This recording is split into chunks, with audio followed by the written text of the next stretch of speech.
Warning: the SCP Foundation database is classified. Access by unauthorized personnel is strictly prohibited. Perpetrators will be tracked, located, and detained. Item Number: SCP-142. Object Class: Safe. Special Containment Procedures: SCP-142 is to be kept locked in an accessible room with the following: 1 table with surface area no smaller than 75 cm by 75 cm, 1 stool of adjustable height, and 1 wall clock, electric, to be kept visible and running at all times when SCP-142 is in use. Access to SCP-142 is permitted only with express written consent from Dr. Redacted. Or other Level 4 personnel. Staff assigned to SCP-142 must not have any personal or family history of compulsive gambling, nor gambling addiction. Staff assigned to SCP-142 are not to make any physical contact with the device under any circumstances. Description: SCP-142 closely resembles a 1940s Black Beauty slot machine, as produced by the Mill Corporation during that era.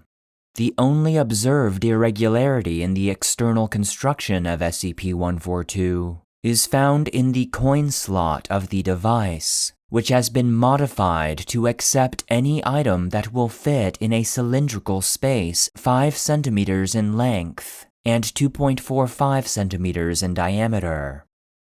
When any object of appropriate size, hereafter referred to as the bet, is dropped into the input chute of SCP-142, the device may be operated as is customary for a slot machine of this model. Should the tumblers come to rest in a losing configuration, the bet is lost and cannot be recovered.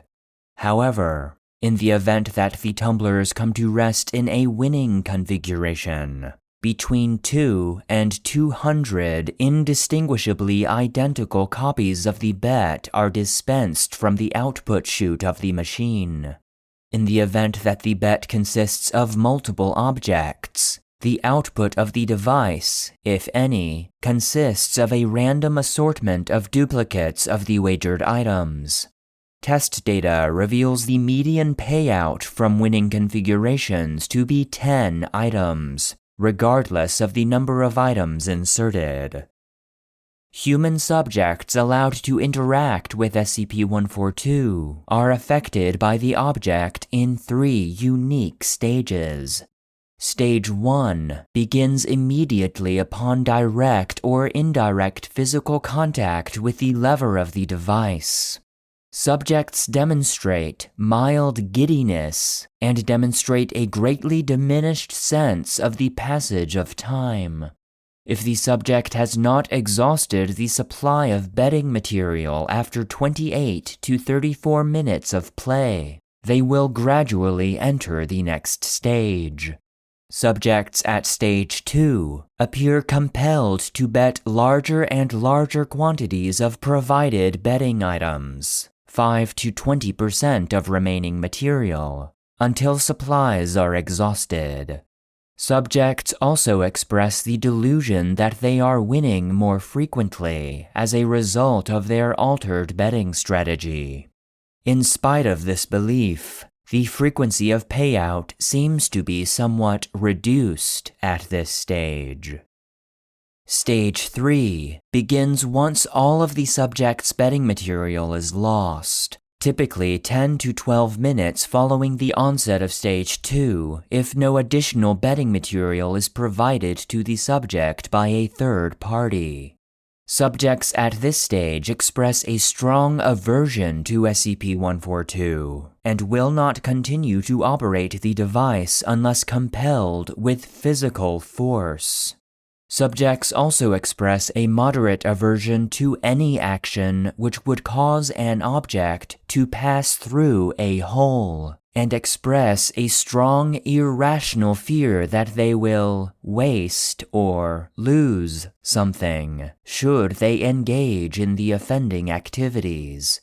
Specific examples vary by subject, but include passing through doorways, placing objects into cabinets, bags, or any other storage medium, use of sinks, showers, or other plumbing fixtures with drains, removing and or putting on clothing, sexual intercourse, and, most commonly, eating. Roughly 62% of subjects that reach Stage 3 will expire due to starvation or malnutrition, unless actively compelled to eat or provided nutrients through other means.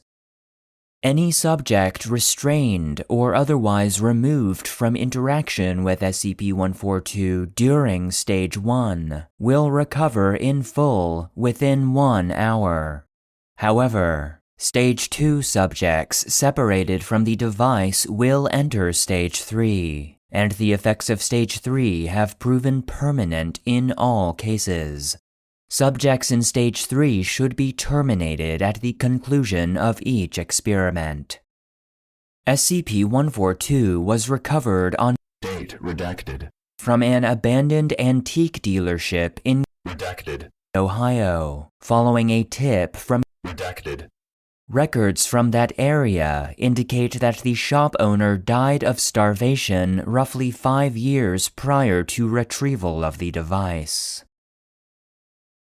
Addendum 142-1. On Date redacted. In the course of an approved experiment, SCP-142 was temporarily disassembled and each piece catalogued. The construction of SCP-142 proved unsurprising for a slot machine of this make and model, with 2 exceptions. Component 142-0046, the lever of the device, was found to contain several unexpected alloys, including Data expunged. Contact with the lever has no effect when it is not connected to the rest of the apparatus. Additionally, as mentioned previously, the coin slot of the device is extensively modified to accept objects larger than coins. The most notable element of the custom chute is Component 142-0524. A small chamber composed of thin pewter plates. 142-0524 appears to serve as both the holding mechanism for betting material and the dispenser for payouts. The means of interaction between this component and the rest of SCP-142 is unclear. However, due to the highly fragile construction of Component 142-0524 and its presumed relationship to the device's duplication properties, further examination is prohibited without O5 consent. Addendum 142-2. With the permission of O5, Redacted. personnel may now submit appropriate materials to be used with SCP-142 for potential multiplication. Requests should be submitted to Dr. Redacted. in writing.